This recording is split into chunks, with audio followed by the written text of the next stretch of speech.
Greetings, beautiful souls. Thank you for joining. Oh, let me make sure. Today, September 9th, 2025, holds profound significance. The number 9 is the number of completion, wisdom, and spiritual enlightenment.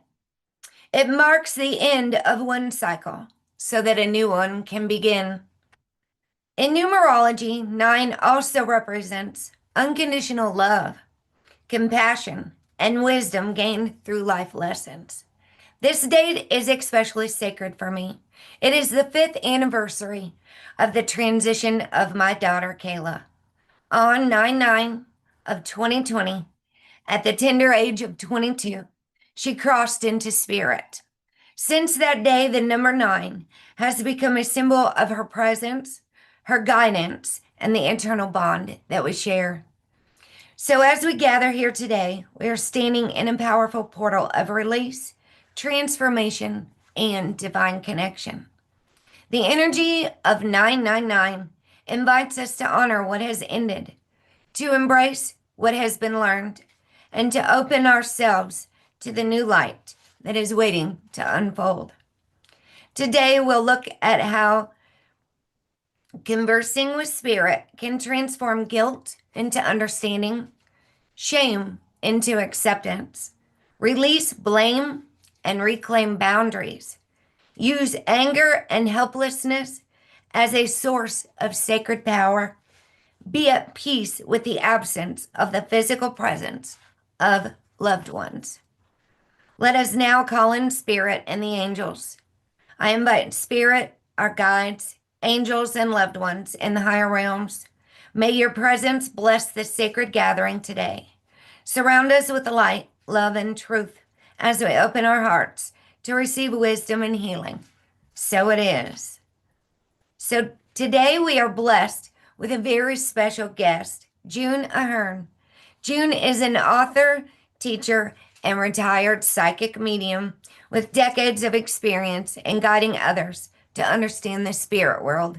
She has touched countless lives, including mine, through her writings, teachings, and readings, helping people find comfort, healing, and deeper connection with their loved ones in spirit. It is truly an honor to have her here with us on this sacred 999 day. Disclaimer: June and I agree that our personal beliefs and sacred interests, shared interests in spirit communication and the afterlife are based on our own experiences and that they may differ from your beliefs or experience, which we respect. Welcome, June. Thank you for coming to this special show today. We have a lot of people here who are eager to learn more about connecting to their loved ones. So let's get right into the interview. Okay, I'm ready. You Uh, had a long career in the metaphysical and parapsychology fields. When did your interest begin, and how did you first learn you had the ability to communicate with spirits? well, I was thinking about that when you sent me that these will be the questions, and I thought, oh, it began with my near-death experience, as an almost fatal car accident. But then I look back and I realized my mother was really into a lot about her dreams, and she would read teacup leaves. Of course, we weren't supposed to say it because we were a religious family, and keep that here in the house. Don't let the nuns know. So I think my interest in what is not usually socially or religiously accepted began as a child. And then in 1970, I had, as I said, a near-death experience, and things started changing rapidly for me when I came back, and of course was out of the hospital.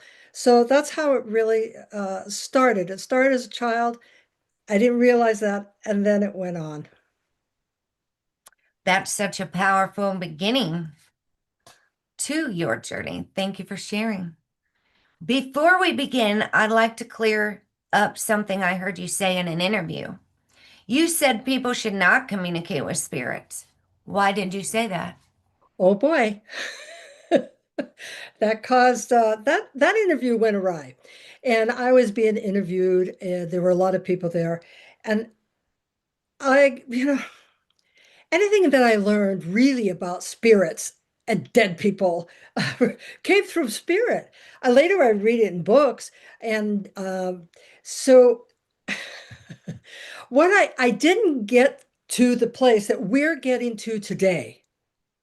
The host seemed to be shocked that I said that because I wasn't supporting what his film was about, what his idea, why people came to me. It wasn't that I didn't think we should communicate with spirits. It's that we want to communicate, as we're going to talk today, in a different way in order that they really truly rest in peace and evolve. And we really truly get some kind of peace. There's never any, when you grieve forever, but you grieve in different ways. And that's what happened. I didn't say, I didn't mean you can't communicate with spirits. I wanted to go on to what we're going to talk about today. Unfortunately, the host uh, perhaps did not understand that that's where I was going. You know, I'm really upfront. I am just so upfront that not everybody appreciates me. One could say that I am cheeky at times. I am sassy about it. But the spirits really laugh a lot more than we humans laugh. They laugh at us. And so that was what happened with that. I hope you can appreciate that. I do appreciate that. And thank you for explaining.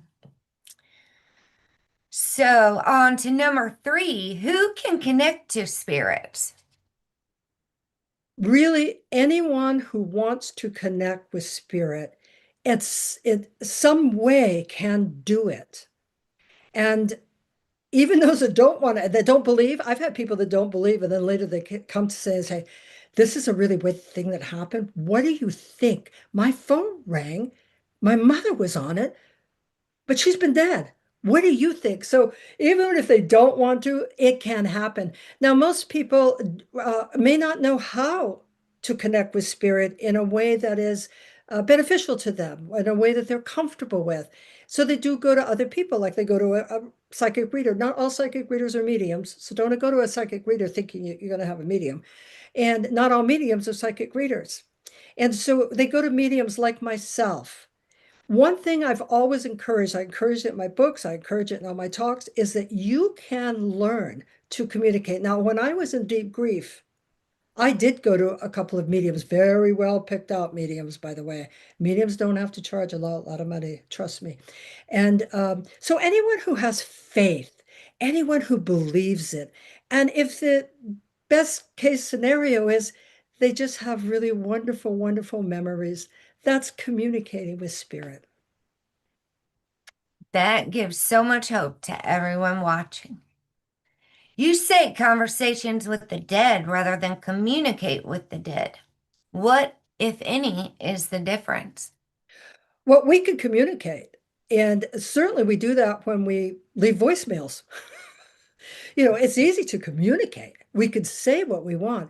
But when you converse, you are actually having a conversation. You are talking and you are listening. It's a little like a prayer is talking, meditation is listening. So conversing is a much more important and beneficial opportunity to really be with the spirit of the loved one or even the spirit of someone that you pick that comes through. I can't tell you how many have come through that have nothing to do with the person, with the client asking me. Well, we can talk about that later. But yes, so that's why I use conversing. Having this actual conversation, it is absolutely uh, wonderful, beautiful, really. Yes, I think the listening is very important. So, five, is there a good time when we can begin conversations or communication with our loved ones, like at the moment of death or later? Well, when a person dies and their body cease to exist, no longer functioning, even when you expect it, there's a sense of shock that goes on, and there's grief happening. When it is a really tragic death, like your Kayla, uh, your brain goes into shock. Some people have said they want to communicate immediately after a person has died. I do not recommend it, and I won't. I don't become part of it, and I tell them that. I say, please wait at least maybe 3 months, because emotionally, like I said, when my dear sister and her and I shared everything, talk on the phone every day, spiritual groups, our Wiccan group, everything was shared between us. I fell apart. Even with all my years of what I did, I fell apart, and it wasn't a good idea, because one thing is the spirit of the body, the person has left.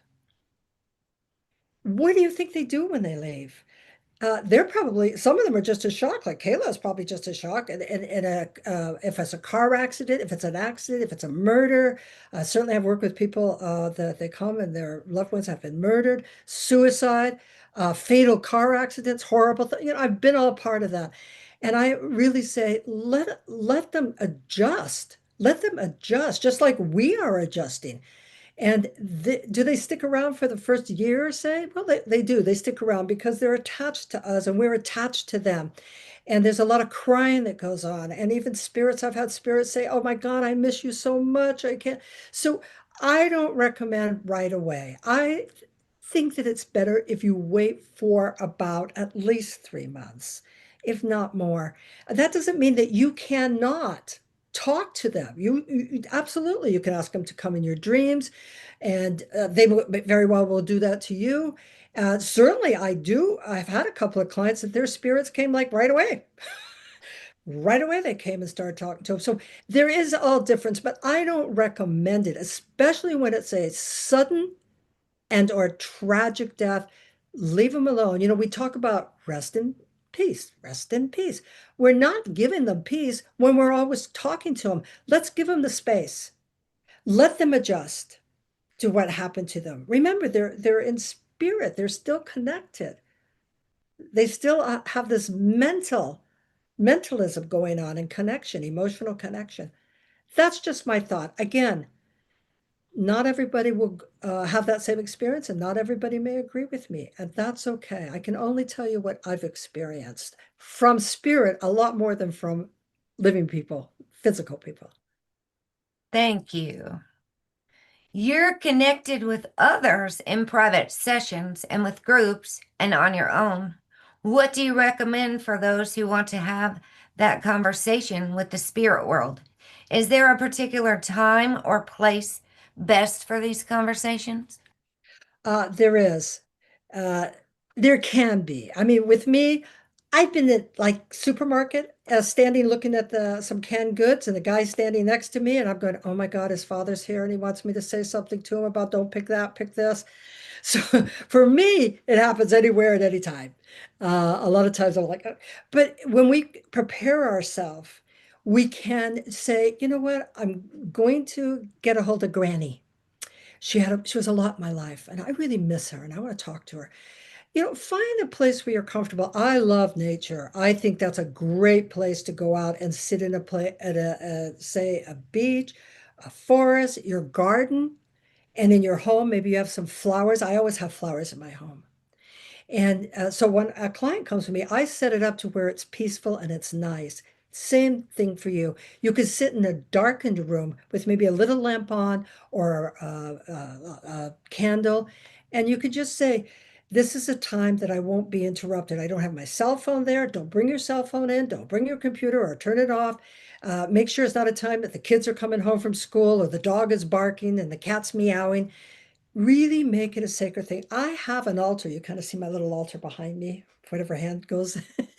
And that's where I do my work. I have, sacred objects for me and candles. And that's where you can go into that contemplation. I'm going to contemplate on being with Granny for a while, see if she wants to come through. Okay, I'm going to concentrate now. Maybe I have a photo of her up. Maybe I wrote a little saying she used to say, like my grandmother used to say, "Don't wet a hand. What's for you won't pass by you." And so maybe something like that. And then just sit back and relax. Don't push it. You can say Granny or her name, you know, Granny Burgoyne. Granny Virgo. Say it a few times, then sit back, breathe, and relax. You may get a message, an image. Uh, it can be a floating memory. It might be word. We all have different senses of receiving information. Some people see visions, pictures, symbols. Some people they hear sounds, they hear voices. Some people sense it, you feel it. And some people smell. Like I've had people say, "Oh, I would say, oh, I hear your husband's here, and God, there's a strong smell of coffee around him." She goes, "Oh yeah, first thing in the morning, it's got to be that coffee." Uh, I might say, "Ooh, I'm looking at a big pasta dish here, and wow, look at this beautiful dish." Because, "Oh, he was a great cook." So there's different ways that you will receive that your spirit is there with you. And is there a time? I've already gone through, like, yeah, you got to pick your time. I would want to, you want to sit there 10, 15 minutes. Maybe nothing happens at first other than you relax. It doesn't mean something's not happening. It means that it could happen later in your dream, in a thought. I get all my thoughts for all my books I've written and anything I want to talk about while I'm driving the car or cleaning out the bathroom. Most convenient. I started carrying a little thing with me so I can say, okay, I got this thought. So I can come at any time. Now, all spirits that you called may not come to you. It could be a totally different spirit. I can't tell you the number of times that's happened in group communications with spirits when the medium, in seances, in private sessions. And people say, "Oh, no, I don't know that person," only to say later, "Oh my God, that was somebody that I knew years ago," or "That was my best friend when I was in grammar school." So don't always think it's going to be the spirit you call up. That's good to know too. So, number 8, can you say more about how words raise vibrations? Oh, let's talk about the importance of words. One thing that I don't know if we have talked enough about it, but we'll get into it about grief. Let me just say it now. Okay, well, let's go back to the idea that when's a good time to get a hold of spirit after they die. Uh, Grief is powerful. Any of us, and probably everybody on here knows this already, the power of grief. And depending again on the age, on the way the person died, whether you're prepared. My mother died at 96. We all knew she was dying. She wanted to die. We wanted her to die. She was suffering. But I grieved. Different than when I grieved for my sister, but I grieved. So we want to look at what grief does, what grief does to the actual brain. This is science, by the way. I hope some of you still believe in science has a purpose, right? This is science. And science tells us the brain changes. We cannot sleep or we can't get out of bed. We can't eat. Oh God, we don't want to shower. We don't want to talk to people. I do not even remember when my sister died. I don't even remember the first year. I walked around like it was a fog. I couldn't relate to anybody. I didn't want to be with anybody. Yes, I went back to work and I saw clients. I was there because I have that kind of um, expertise. I know what I'm doing. But after they left, I was, oh, I don't want to see anybody I want. So grief is very, very powerful. And the first year of your grief takes over your entire life to some degree or other. Everybody's different. The second year, you want to be adjusting. It's called the first year is trying to accept this has happened. My life has changed. This person's no longer in my life. The second year, you have to adjust. They're not going to call.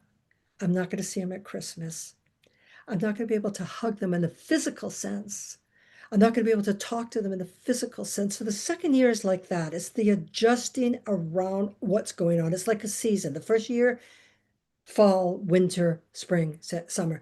And the second year. Now, if you are going on with grief, now everybody's grief's different. I get it. But if you've gone through the dark hole, I remember that my therapist telling me, don't take any drugs, antidepressants. Don't take any alcohol. Don't get low, don't do anything. Go through your grief. When you go through your grief, you're going to experience everything as horrible as it is. I get it. I get it. So I'm not minimizing it. If your grief is still on and you have no pleasure in life and relationships and purpose, you feel like there's nothing, I'm helpless, this is terrible, or you're pissed off all the time, Or you know what I'm talking about. I know you know what I'm talking about. You want to start saying, maybe I should get some professional help. Maybe I need to talk to somebody because now your brain has not recovered. Okay, that's science. I love what they're doing with the brain. I love it. As I always say, they're catching up with metaphysics. Oh boy, yay. Finally, they're catching up with metaphysics. And so there is a program. I'm going to tell you about this because I do think it's a good idea. There is what's happening, psychotherapists are gaining more and more psychotherapists and academics and bereavement counselors are gaining the idea of communicating with spirit. Oh, wow. And it is called Induced After Death Communication, IADC. And it was, well, I read Discovered. I was like, oh, great. By Dr. Alan Bodkin. He's a psychotherapist. So I think that's not a bad idea. I happen to have a great therapist because of my childhood abuse. I went into therapy, and he believed me. He was a spiritual man. He studied religion and stuff, and he was really open to it. You want to, if you're going to find a therapist, you want to find a therapist that champions you to communicate with your spirits, not someone that tries to fix you and tell you there's mentally something wrong with you or you should go on antidepressants because you believe that. I'm really strongly opinionated about that. Did I answer your question by the way, lady? You're doing wonderful. You answered a lot of questions. But we were getting back to the vibration because you went to the heaviness of the grief. Because if the grief is heavy, then we can't be raised. Okay, so I do want to talk about this is very, very important in what we're having today. And that is the power of words, the power of language, the intentions. Why are you talking to spirit? Now, here's my cheeky part. Usually, with all the years of clients and groups and seances and everything, most people want to talk about, hi, I miss you. I miss you so much. You should have been here. You shouldn't have left me. I feel really bad you left me. And do you miss me? I miss you. Are you still hurting? You were hurting so much. And I can't take now. I get it. Okay. But in time, when your grief begins to lessen, you want to look at your words. And you want to look at your intention. Why am I wanting to have this conversation? The power of words. I do affirmations. The power of words. We're learning more and more how we create.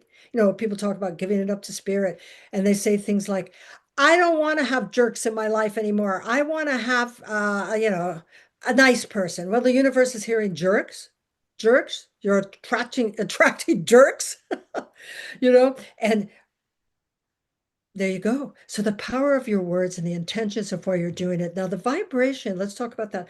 When you say, and let's do this now. I want you to pick a word that you want to say. Any word. Maybe it's your name.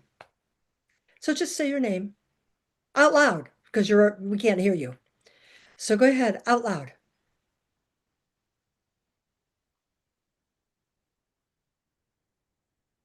Okay. Now stop. Say it again. Nicely with a smile on your face. That's your moniker. That's your name. Say it and feel it.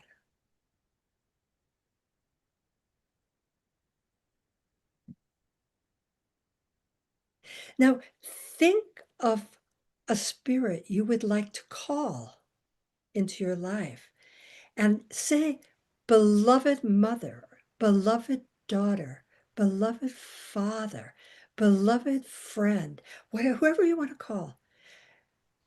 Say their name and then who they were to you after in a short word. Just pick one or two words. Short. Keep it short. I'll show you an example. Ellen, beloved sister. Say it again. Ellen, beloved sister. You do the same to your spirit. Smile or cry.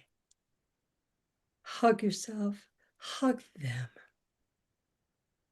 This is a vibration, it's energy. You just put energy into your physical ability to vocalize. You know how much energy it actually takes your vocal cords from the brain to the vote to actually speak? You can look it up after.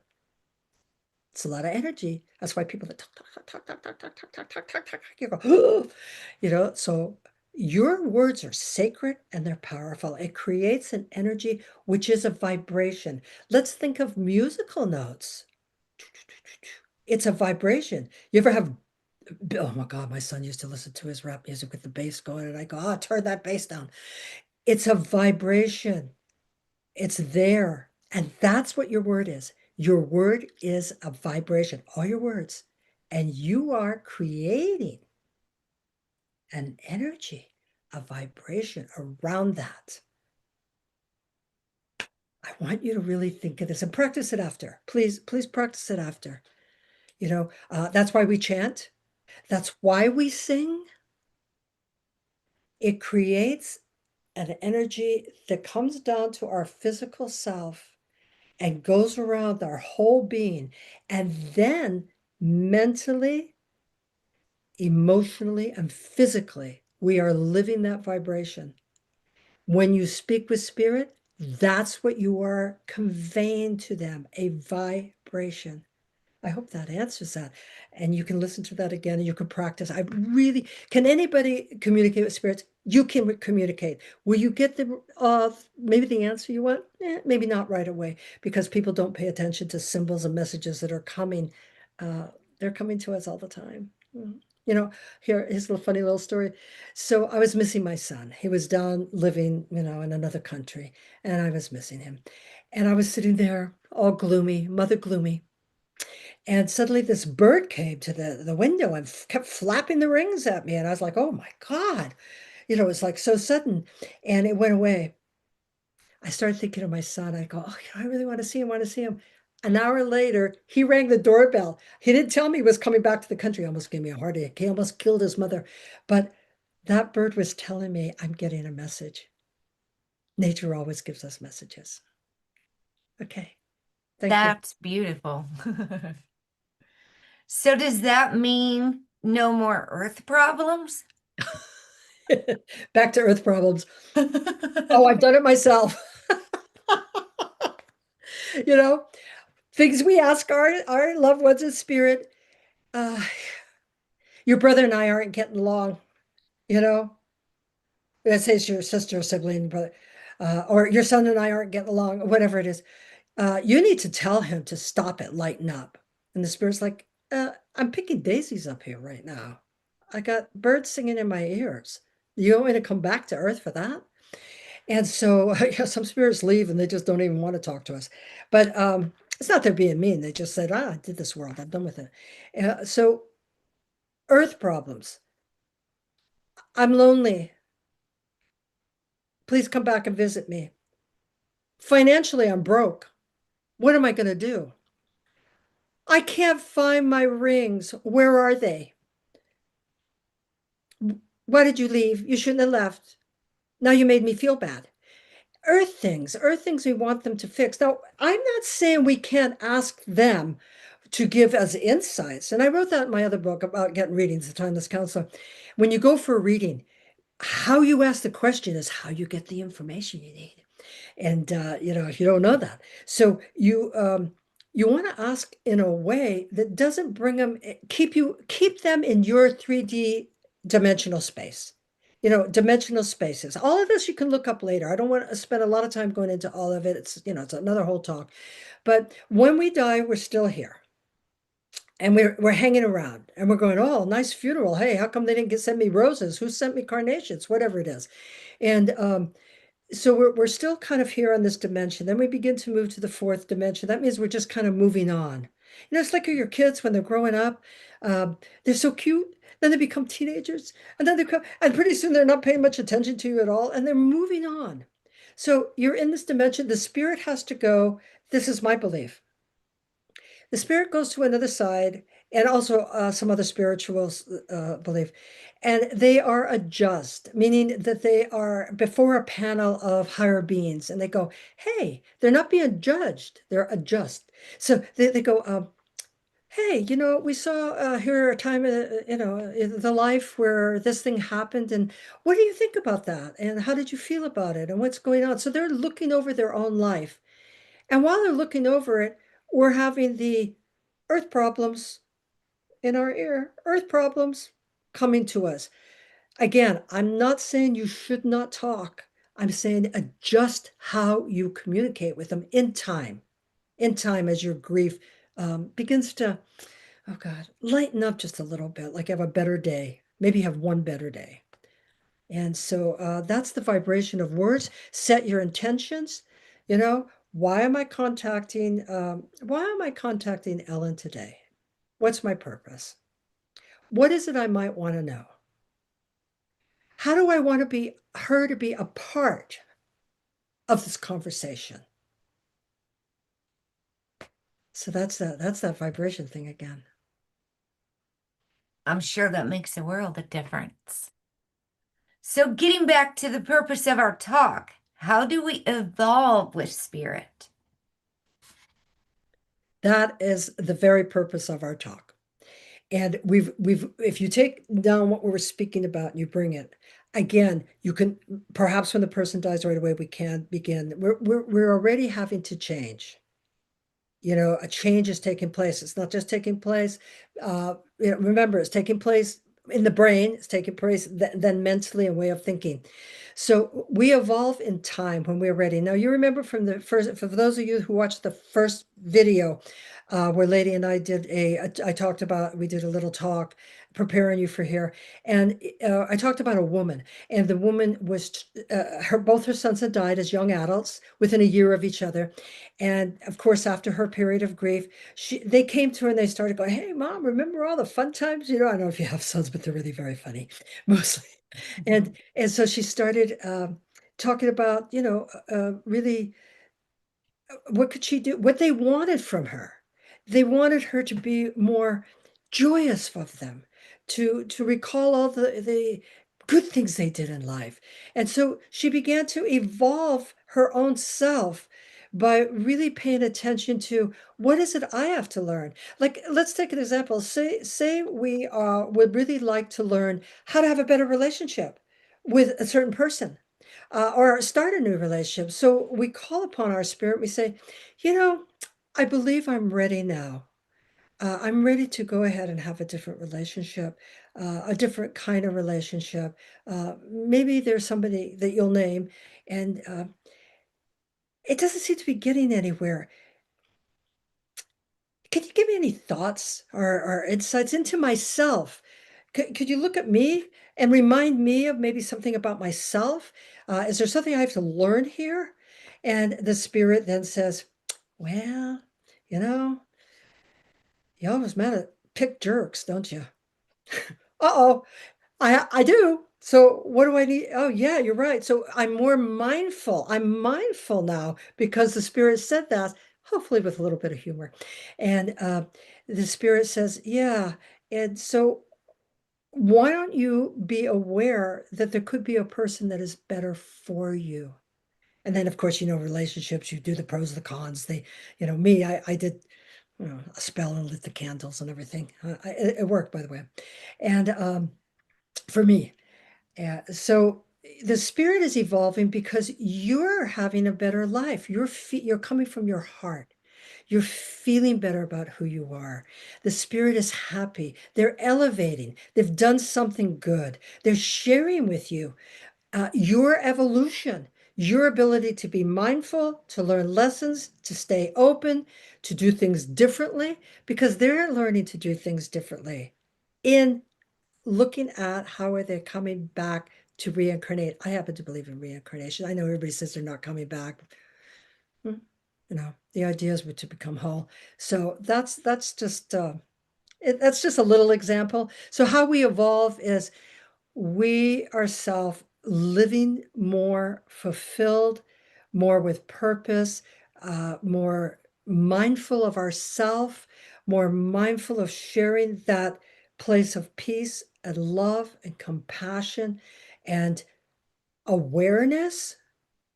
All of that is being shared between the two, and you're evolving as a human being, and in spirit, they are evolving to a higher place in dimensional spaces so they themselves can have a greater influence upon the living. May not be your life, just they could actually come back in a positive way for others who need that inspiration from them in time as they evolve. That is good. Thank you for sharing that information. How do we celebrate life with spirit? What is a life of meaning? Well, that we were just, talking about the celebration of really what they gave you in life, what they did. Now, this doesn't mean that you might look at celebrating with somebody that you're having a problem with in another life. Someone could have died, could have been a parent, could have been a spouse, that you already had an ongoing problem. Sometimes they're the best lessons. Actually, they're the hardest, but they're the best. So we celebrate their life just like now they have celebrations of life. In my days, we had the 3-day funeral, we had the wake, everybody went and got drunk and talked about the spirit, talk about the person and everything. But now they have celebrations of life. They meet 6 months later and they're talking about it, and that's fine. I'm not a big fan of celebrations of life. I celebrate right away, but that's okay. I've been plenty. And so we celebrate their life by living what they started out to do. Like my sister Ellen and I, we were together growing spiritually. We had a coven, we were Rosicrucians, we studied all the time together. We did, and there came a time in my Rosicrucian member study group, and they wanted me to take another official role. Well, she came and said, you're going to take another role. It's more committed. You're going to do that. And I said to her, no, I'm not. Mm-mm-mm-mm-mm-mm. And she said, yes, you are. She was my elder sister. You do what she says. And I said, no, I'm not. So they came to me and asked me. I ended up taking it, and I did evolve and I did become more involved, and my studies grew. And so I celebrated her life. She wanted to do more. She wanted to teach. She wanted to do more with her Reiki. She was a wonderful Reiki master. Oh my God. She does Reiki on you, and boom. So I did more of my Reiki. I celebrated her life. I made some kind of meaning. My life had meaning. How can you celebrate the life of a loved one? Is that you take what they wanted to convey, they wanted to have. Maybe they didn't have a chance to have it. Maybe they never had that great relationship. And then you decide, I'm going to have a really loving, good relationship with people that maybe I new people, maybe somebody I'm with. I'm going to learn how to do this. You're raising your vibration and you are raising their vibration and you're celebrating their life. Your life has greater meaning. It doesn't have to be a huge thing. It could be very small. Like I've learned how to say hi and smile to people. I've learned how to say to somebody, I love that dress you're wearing without feeling like, oh, I shouldn't say that. And have the person go, wow, thank you. Small ways are more important than these big things, really.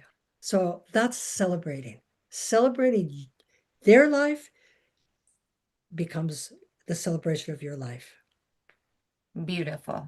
That's beautiful. You lived that through your sister, or your sister lived it through you, the Reiki carrying on. So, number 12, before we end with our questions, is there a need to protect ourselves from negative or harmful spirits? Yes. Yes.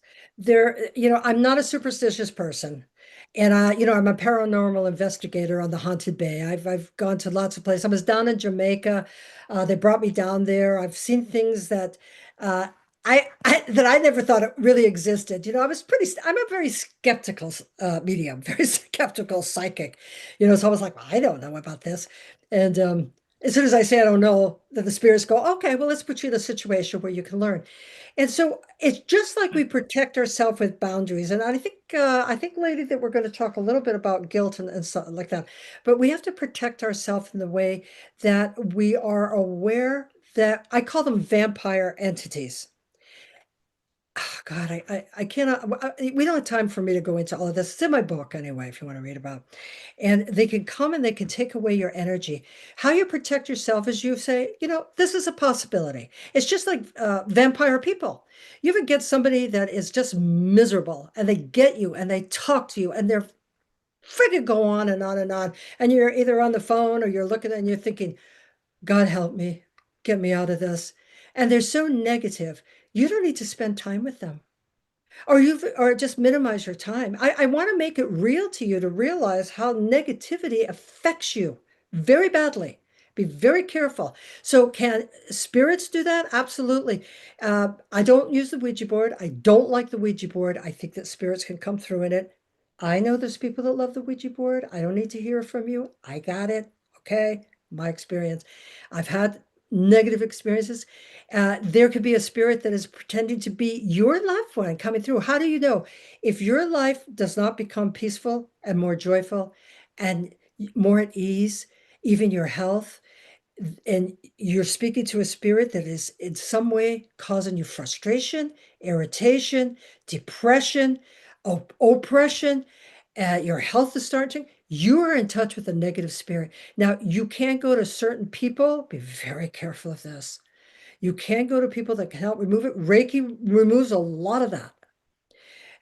You could do breath work. All of that can help remove negativity around you. I've had it. I've had it when I was working on a murder case and they were coming around me and I was like, oh, get out of here. I don't want you. They went and attacked my 2 and 3-year-old son. He was really little. They were in his room. He was waking up screaming. I had to get up at 2 in the morning, do all this ritual. So again, I'm not superstitious, but I do know that it does occur. Uh, so protect yourself. I say the rosary being a former good Catholic girl. I still love Mary so much. I say the rosary. I bless myself in white lights. There's all kinds of ways. You have to find the way that works for you. And you can study that. Just look it up. Maybe you have a spiritual teacher, a metaphysical teacher. You find the way that works for you. But please do it before you begin your communication. Please do it. That's very beautiful wisdom. These are things people can take into their own lives. Before we move on to this exercise and meditation, though, we do need to talk about guilt and shame. Yeah, let's do that because that's kind of the purpose of what we're doing, right? Yes. We communicate with the guilt. Now, what is guilt? Guilt is something that kind of happens in the moment. You say something nasty to somebody or you whatever, and then you leave, you go, oh, I shouldn't have done that. Being a double Gemini, trust me, I know all about this. I shouldn't have said that. So let me just say, guilt is the feeling or remorse of a specific action that you made. Like you snap at a friend and then you say, oh man, I shouldn't have done that. So it's an action and you want to make it like, I want to make it right. So you can apologize. You can go and say, you know what? I'm really sorry I said that. I was under a lot of stress. I shouldn't make that as an excuse, but I was wrong to say that. You're a good friend, and that's on me. So that's the guilt. And when people die, we have loads of guilt. And I remember my mother died, and when she got old, and I was kind of there's a bit. I come from a big family, but I was her medical, person that made all the decisions. And you come from a big family, and everybody's got an opinion of what you should do. And but when she died, I was saying, "Oh, mommy, I'm so sorry. I'm so sorry. I should have been more patient." I'm not a very patient person. I'm learning patience. I'm trying to be patient, and I was just guilt ridden, especially the first year, right? Guilt ridden. I should have done something.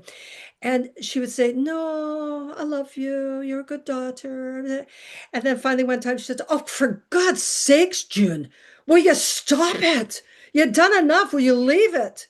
And I was like, oh, oh, okay. So I had to believe that my apology and my acknowledgement of what I was doing and my willingness to say, I am going to really pray that I become a more patient person. And I pray every morning for that wisdom, strength, patient, kindness. Every morning I have this little thing.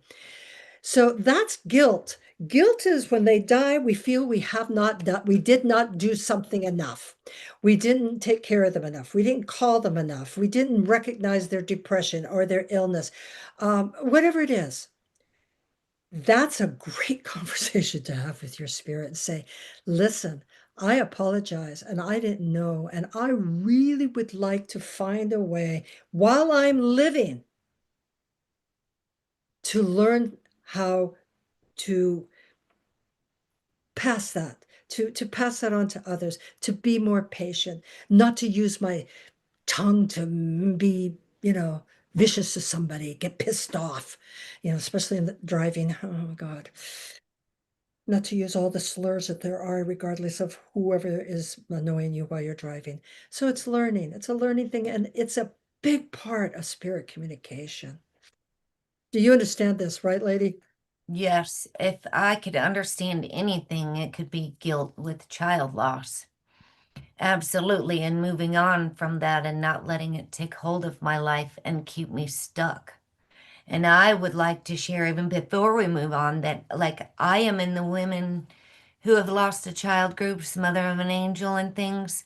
And they are, I can't even stay there. As much as I want to support them and give them hope and maybe a message that their angels are talking to them, there are other groups, but lots of those people could remain stuck for many years. And everything I've learned in the afterlife programs that I've been in is to keep the vibration high in order for the spirits to be able to come through clearly. So thank you for sharing that. Don't forget, we're going to do shame, right? Go through Yes, the we list. are going to do Well, shame. thank you for sharing that. That is very powerful. I remember I was in an incest survivor group, and I would go, and people kept going on and on about horrible things. I left there always feeling bad. I never felt relieved, and I left, and I did a healing in a different way, and it's been absolutely health wise, physically health wise, much better. So that was beautiful that you shared, lady. I really love that. Thank you. Let's go to the shame. Okay. Yes. When we talk to our spirits, and this could especially be with a spirit that we had a bad relationship with, or not a very healthy relationship, and not only do we feel guilty, but we're shamed. We're shamed by saying, I was such a horrible person. I was a bad girl. I was a bad wife. I was a bad daughter. I was a bad mother. I'm not a very nice person. Shame is something that you learn, and you usually learn it when you're a child. You learn it from family, and that's why giving people funny little names, little Porky, little airheady. You start getting shame around it, and it's debilitating. You just can't move on in life. You really believe it. You can have anger around it, but usually you pull back and you don't live fully. You don't live fulfilled with your life. And shame's a really nasty thing to hold on to. And when they're in spirit, you're so ashamed that you are not a good person for them. And if you're speaking to a spirit that you lived up to their words with shame, you want to say, I really want to heal from this. I'm really not a bad person. I do affirmations. I love affirmations. A certain way, do Louise Hay's way of doing them. They're much better than some of the ways I've learned. But so shame is really about taking away the lies that you've lived and working with spirit to support you to heal from that. Oh God, shame. I know I can't tell you what it's done to my life. And I just refuse. I mean, I'm an old broad now, and I wish I had started this when I was younger. All those shameful messages. You're not good enough. Oh, you're too fat. Oh, now you're getting too thin. Are you on drugs? Or what do you mean you try to commit suicide? You must be really self-centered for that. All these little things that there's going, you're no good. You're a sinner. That religion could be any religion you want. But unfortunately, there can be in religions a lot of shame put on you. And so when a person passes over and they may be shamed and you want to celebrate them and say, oh no, let me tell you, you were the kindest person on planet Earth that I knew. Please. And then you do a little affirmation and say the person's name is Mary. Mary, I celebrate the kindness within your soul, within your spirit, within your aura. And your aura is shiny, and I see your aura. And you elevate beyond those words, and you become an angel of light and kindness, helping a person that that passed on with shame. If it's someone who has shamed you, then you want to go on and say, okay, I know you always told me. My father used to say, June, you're not as dumb as you look. I know it's funny, but it wasn't funny to a young girl. It wasn't funny then. And I thought there must be something wrong with the way I look. Especially when I was in my car accident and cut off all of my face and they had to sew it all back, little Frankenstein lady. And so you have to say, listen, Daddy, I wish you had been really kinder in your work. It was his era. We're Scots, Scots, Irish, everybody's kind of, sarcastic. So there's a lot with shame and death. What do you think, lady?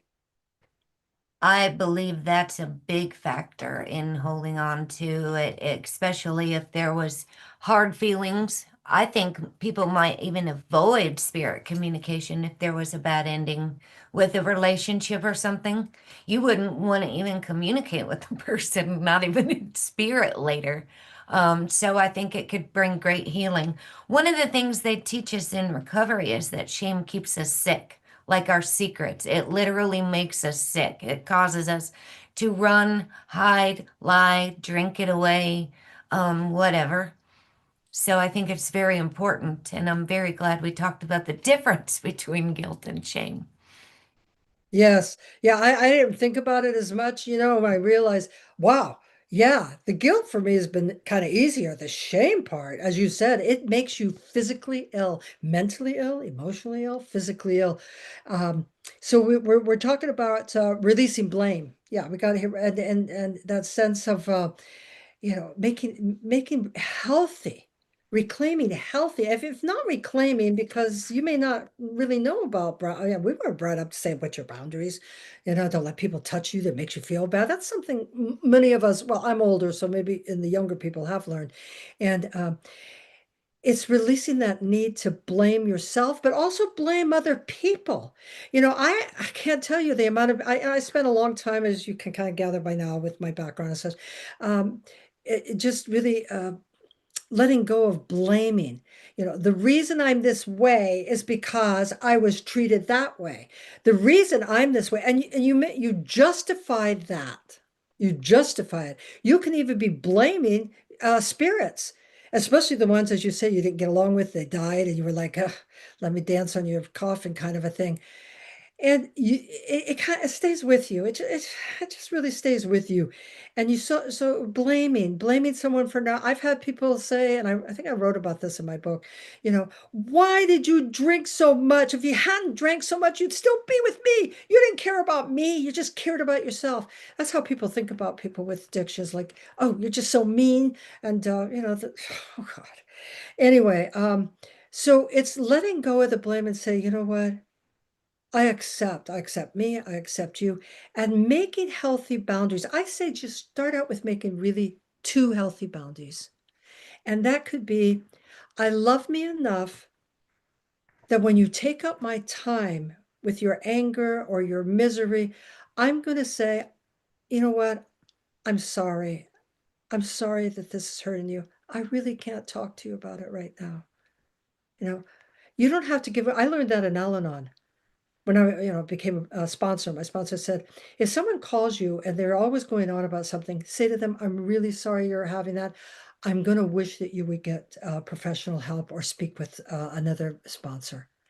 You can't take things on. That's not a healthy, making a healthy boundary is saying, recognizing your own needs. Now, it's not selfish to do that. It's self-interest.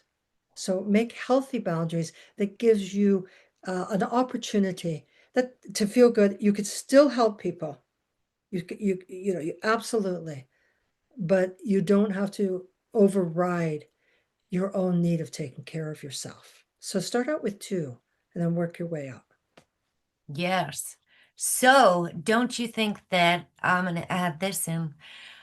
Forgiveness and accountability are key factors for the healing Oh, of absolutely. shame and grief. Like forgiveness, accountability, and then forgiveness of yourself and others is what would bring the healing in. Yes, absolutely. Absolutely. Forgiveness. And you can forgive. Here's the thing. I remember my mother saying, oh, I know your brother's a little this and that, but he's your brother. And I said, Mom, I forgive him, but I don't have to spend time with him because he doesn't know how to keep his mouth shut. He always has to say something. So I can forgive him. I just don't have to spend time with him. I don't have to, okay, I don't speak badly about him. I don't wish negative things upon him. I really don't. I just limit my interaction with him and I limit how I interact with him. Forgiveness, that's forgiveness. Yes, it is. And truly, the forgiveness isn't for us. It's or for them. It's for us. It sets us free. That's the key note right there. And And in so, spirit, it sets them free. yes, You know, when you absolutely. forgive in spirit, they're breathing. They can breathe easier. They could get off of that third and fourth dimension, and they can move up into another place. They can be doing other kind of work. Beautiful. So, are we wrapping that grief Yeah, we'll just say section? real quick, the anger and Okay. helplessness is source of sacred power. You know, a sacred power is the place where you really know thyself. I don't know if you start out spiritually understanding the first thing about any spiritual path is called, it's on the little bit the sign up there of God of Apollo, a little sign that says, Know thyself, then enter into Delphi and know thyself and find who you are. And in order to do that, you can't do that when you're all pissed off and anger because it's burning you up. It either burns you up and you're really like outspoken and you behave angry and you smash things, or you hold it inside and pretty soon you get really sick with all kinds of diseases and illness and everything. And so turning your anger into action. You know, there's people that, like you, lady, you have turned the anger of your daughter going because anger is part of grief. It's just part of grief. Like, how could this happen to me? And you've turned it into speaking to others and sharing with others. And so you can turn your anger around, your fire energy around. And make it something and that is healing to you and healing to others. And that is the sacred transformation. That's the sacred power that you give back. And that wraps up what we said we were going to talk about. Yes, it does. My words were out of order on the screen. So, June, are you going to lead us in a guided meditation to invite spirit to share? We would love to experience that now. Okay, let's do a real short one because I think that there's probably some questions there, maybe comments that lady you want to address. Uh, so let's do that. What I'd like you to do, and remember journaling. Oh God, you want to remember that when you converse with spirit, right after journal down what you heard or record it in some way. You know, now we got the phone, we can talk in it. So record it in some way what spirit had conversed back to you, what they said back to you because it's something you're going to be able to use. God, there was so much to say. Okay, so that's it, you know, and you want to converse now. You want to be able to record now. So make yourself comfortable, you know, just make yourself comfortable if you're laying down, if you're sitting, whatever it is. If you can, you know, keep your phones quiet or anything so they don't buzz or whatever they do. And yet, always the best way to relax is pay attention to your breathing. You know, they could be easy breaths. They don't have to be really deep breaths. They could be easy breaths. And think about, you know, a loved one in spirit that you would like to converse with.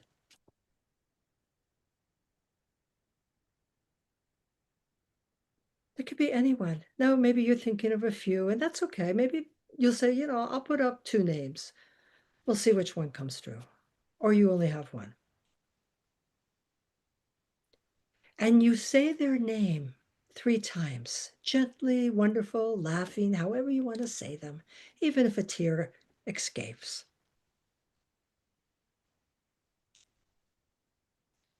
Breathe, relax,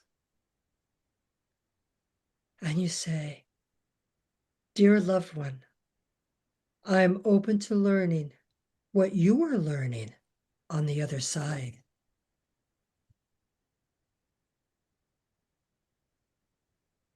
And then say what your intention is. Maybe you're open to learning how to forgive yourself. Maybe you're open to learning how to release shame or anger. Maybe your intention is to better your health. You know, I don't know. You know. I am open to learning about.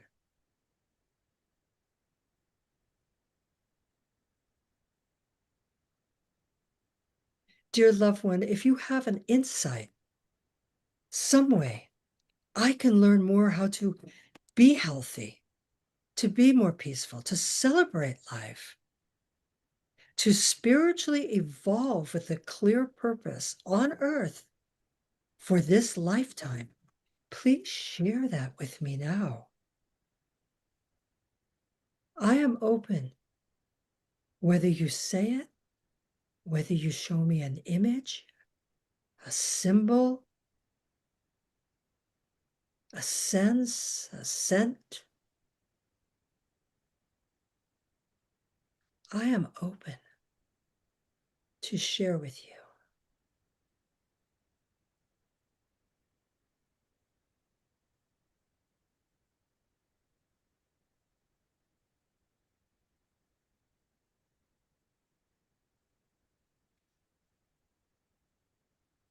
And I know you'll continue to communicate with me later with this, maybe through my dream, maybe in my meditation, maybe in my daily walk, maybe when I'm at the supermarket. Blessed be and thank you, spirits, and thank you all. So mote it be.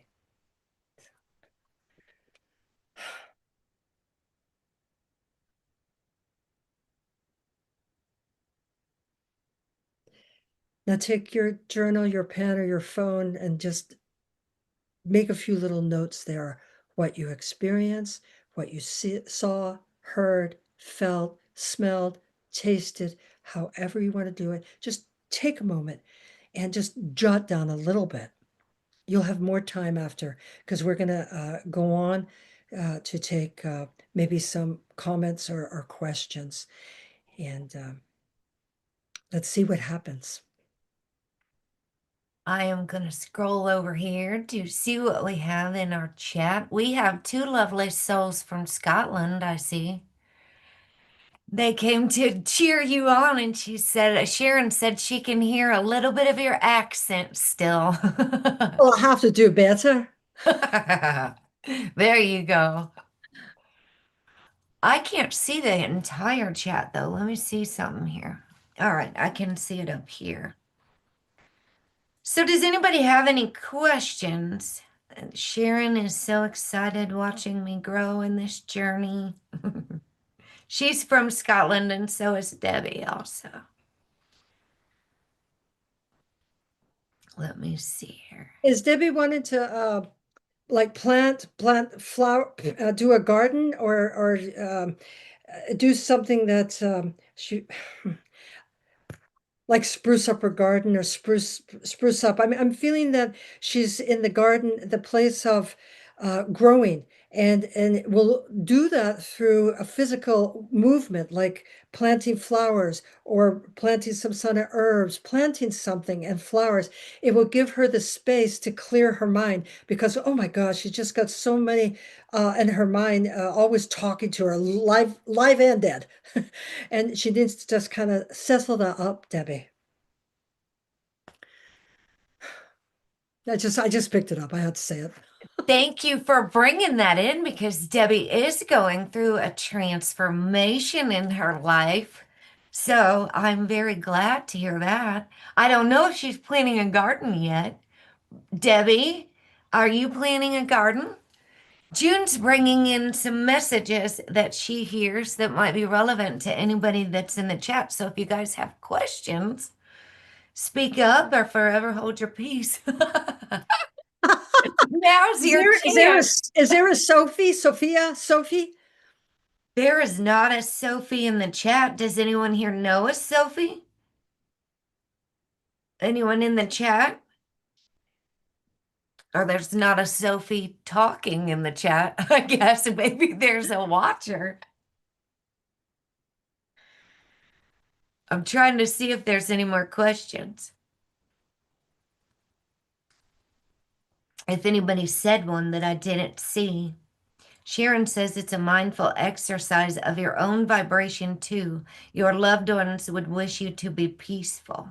I think that's true and important. Sharon would really, oh God, she's a delight. Sharon would really raise her vibration through dancing feet. Oh God, her feet is moving. She's moving. There's all this energy around her. I almost want to say, take up belly dancing. I mean, the expression of herself through dancing raises her vibration so high that she actually sings with the angels, so to speak, and it's through movement, like Sufis, Sufi with their movement. And that very well could be not immediately, but in time doing some sort of, um, oh God, what is it? Like a retreat, a place that she goes that she is part of this movement. And it is actually physical. I'm talking also about physical movement. And boy, she could raise her vibration. And in that raising of the vibration, she really celebrates other people uh, just by even her presence. Her aura energy is really like a red, gold, and green. That's her energy. I fully believe that. I know Sharon very well, and I know she sings. And she also knows a Sophie in spirit. Aha, it's So Sharon then. Okay. Okay, well, let's see if Sophie is still hanging around. Hold on. She said, of course I am. Um, she's doing much better with her gut, her stomach, and everything that was ill at ease on this planet Earth. Um, she says that you hold her in such respect, or you hold her hand. I don't know if you held her hand while she was still alive, but you certainly hold her hand in spirit, and it means so much to her. And she means so much to her that she keeps wanting she wants to give you gifts, so people are going to want to give you things, and you're like, oh, I don't want any more things. And you should take these gifts. You can always regift them. And she is speaking about uh, she's speaking about you dressing different. And she said, you really don't dress to your character. I don't know what that means. That she wants you to dress more like a mystic. I don't really know. And she's laughing now. And she says it has to do, well, her color and her vibration. And oh, Sharon, just a lot of that. She's raising your vibration like this. And she's saying that it's important that you also do, I don't know if you do medium work, but certainly you bring angel messages to people. That's something. So Sophie and you are doing work together. she said Sophie was peg fed, PEG fed, no natural food. I had to hold her to help her walk. So she was absolutely. And Sharon does work. She's a Reiki healer. So you were on it. You did good. Very good. So let's see. Look up astrology said Mary is her grandmother, and I think she came in today. We've got two other people. Sierra Kennedy would like to know if anybody has a message from her granddad. Okay, what is her name? Sierra, Oh, see, Ciara. what I pick up right away is you worry too much. You overthink. You think too much. And when we do get older, we seem to be losing our mind. But let me tell you, for being older now, there are a lot of things in my mind, but maybe I just don't convey them right. Because this has to do with mind. Um, it has to do with, did Grandpa live in a place where it was he had to shovel out snow, or he had to, it's almost like he's saying shoveling, but it means like he was shoveling, and not only in the physical way that he had to clean up the land, but he had to clean up things for sons, or he had to clean up things for other people. What is his message then to you, Sierra? Beautiful name. And actually he comes to you quite often.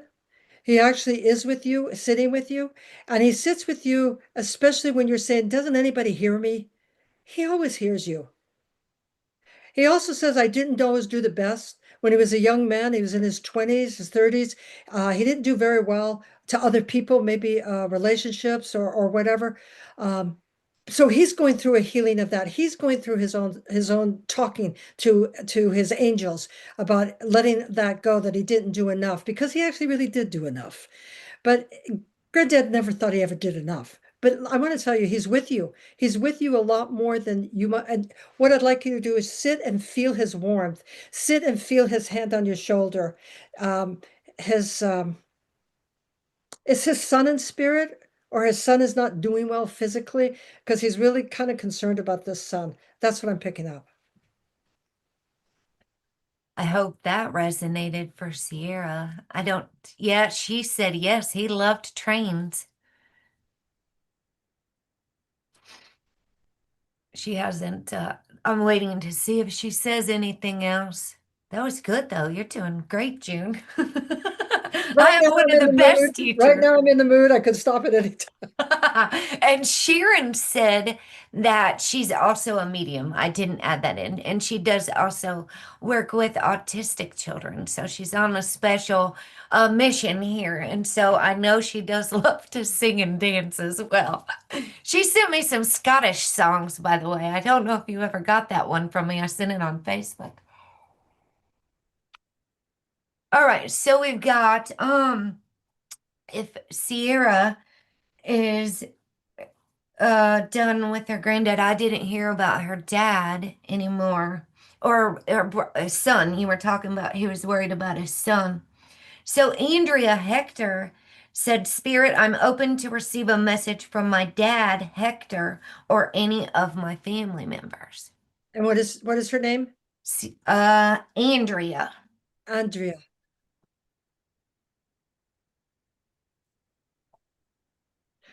Boy, this is one intelligent woman, Andrea. She is really sometimes a little intense, but I'd say this is a really smart chick.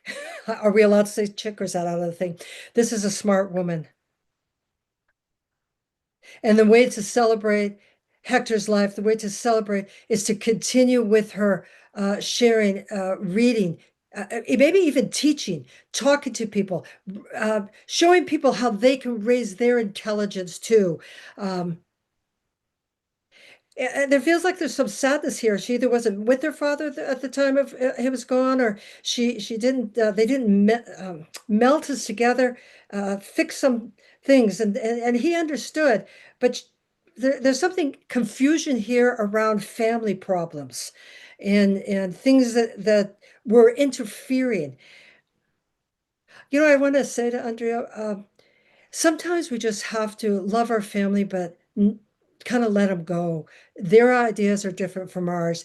And the more that you continue to give to other people education and your intelligence, the more that you are doing your work, and Hector then has an, oh God, here, okay.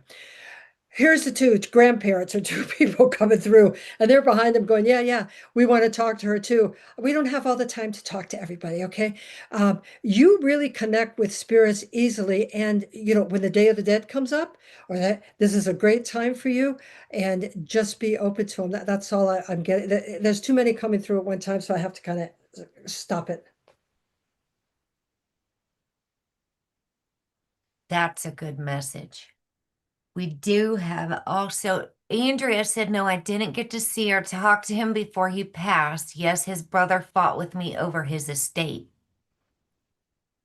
So bringing peace in. And let me see here. Yeah, there's too much Oh, confusion in the family situation. And instead of trying to either feel bad, fix it, feel angry, really, Andrew, get on with your own stuff. You have a lot to offer people, especially dealing with books, education, information. I don't know if you're a teacher or you're in a position at work that you're training others. That's what you want to do. And really, Hector is in a place where education, learning, philosophy has an importance with him. He's enjoying the other side because he's hanging out with Plato and all those people. He likes these kind of conversations. Sierra said he has three sons when you said her dad's worried about maybe a son and his two brothers. One of them is not great. So he probably is concerned. You picked up on that very well. So we have, I hope I'm saying this right, Sheeaune, Shion. I might have said it wrong, and she said her name is actually Laura, so I'll probably call her Laura. But her name means the place of fairies. And she has a question. Hi, I'm curious when you asked your loved one for a feather and they send one, does the color matter as a message?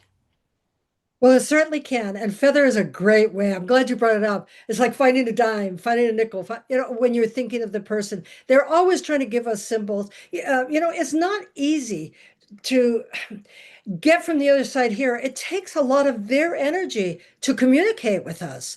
And so that to me, I always respect that. Finding a feather, if the color means to you, I mean, I do know that there is something with feathers and the colors. Yes, yes.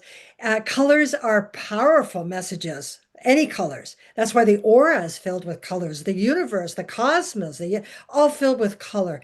And yes, so you want to look at what does that color mean to you? What is it conveying to you? What's the conversation? What is your spirit conveying to you by the color of that feather? And again, journal about it and follow through with it, maybe through a dream. Beautiful, yes. And Sherry, Sheree Smith, wants to know if June has a message from Rachel. Aha, Sherry, my lovely, lovely Sherry. Um, Cherie. Cherie says, everybody did as much as they could for me. I was closed off to learning more. I was closed off to taking help. I closed myself off. So there was kind of a depression going on here with Rachel, that she wasn't open to the healing that was offered to her. Your prayers mean a lot to her, Cherie, a lot, because you pray for her and she feels that vibration. And what she's doing now is she's learning to stand up straighter. She's learning to let go of her shame for being who she was in the physical world. She's learning how to really appreciate that she really was physically a beautiful person, a beautiful woman. And she forgives somebody. She's working on forgiving a man that abused her. And your prayers are helping her. That's what I pick up. Oh, that's so beautiful. Very beautiful there, Cherie. I even heard you say Cherie like that before you said it came through that way. So Sierra Kennedy did say he has three sons, my dad, two brothers. Oh, we already read that. Sorry. So Debbie said thank you when you were talking about her garden. She's in great need of guidance. And then there's a Deb that says, June, do you have any messages for my mom and dad, David and Joan? So you're gonna pull in Thor spirits. Okay, well, we'll do that. Did everybody see your little cute little tiara here? My Let's cute little acknowledge that. ghost tiara. 'Tis the season, so I just had to grab it. I love it. I just love it. Maybe I'll copy it. And Copycat. we've got, yeah, we've got it at my store, but we got the Let's Dance skeleton outfit on too. So Deb, what were her parents' names? Well, mom and dad, Deb, what are your parents' names, sweetheart? And She gave then, it. Yeah. What's oh, her parents? David and Joan. David and Joan. Boy, they love to when they would go away for their holiday. I guess it would to me it would be like where I go Russian River. There's a cabin and they're sitting there and they got their legs crossed and they're having their cocktails and they're just looking at everything go by. Now they had somebody in spirit that caused them a lot of grief too, and but they championed each other like we've really got to get over it. Uh, Here, David is a little bit more comforting in his way, and there's a solidness about him. If Deb would calm herself down, he's got a checkerboard in front of him. He says, life is like a checker game, and you take a few steps forward. Sometimes you lose some. Sometimes you got to go back. Uh, you've got to have a little more strategy in your life and where you're going. And he says, this woman, he means me, talked about intention. You know, what is your intention? What is it you want me to, what do you want me to say? What's your intention? That's Dad. What's your intention? Deb, where are we going with this? And Joan, okay. Joan just with him smiling. She's going like this, like she's making something with her hands, like I don't know, she's crocheting or sewing something. Ooh, but she got a little outspoken as she got older, I guess. Well, I won't say this on live air, but she says, don't take no BS. And it has to do maybe with your work more, or has something to do with that. And she says, and do something, take care of your teeth. I think you have to either go to the dentist or do something health wise with your teeth, with your mouth teeth.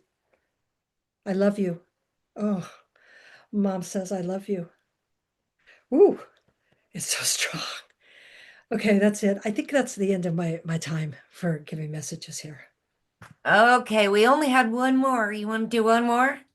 That's I the don't know if I last can. one. I don't know if I can. Let's see. Deb, does Deb have some feedback? Okay. I'm getting.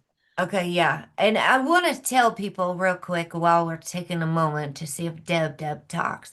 When you channel, like literally was almost shivering just now while all of this energy was coming through in my world because the spirits was so present and strong that like when you do channel, it can literally drain you. You're allowing spirits to come through your human body with messages, absolutely. So more intuitive me actually said that the other day on one of her videos. I gotta guard my energy. So yes, absolutely it does. So if you need to go, I totally respect that. And we are at 2:25 my time. So we've been for an hour and 25 minutes now. Okay, I'm gonna go. Thank you, everybody. Thank you, lady, for letting me talk about something that was really important message. I am really tired. You know that I didn't do well at the beginning of this year, and I stopped having to do that work. So now this is my work is to share what I have. Thank you very much. You are so welcome, and thank you very much for being on the show and sharing your wisdom with us and this very important talk. We are so grateful. I'm going to wrap this up and play a little ending with June's book. So, you guys, that is in the description box. All of her links are in the description box if you need anything. Thank you so much for being here, and you guys have a most lovely day.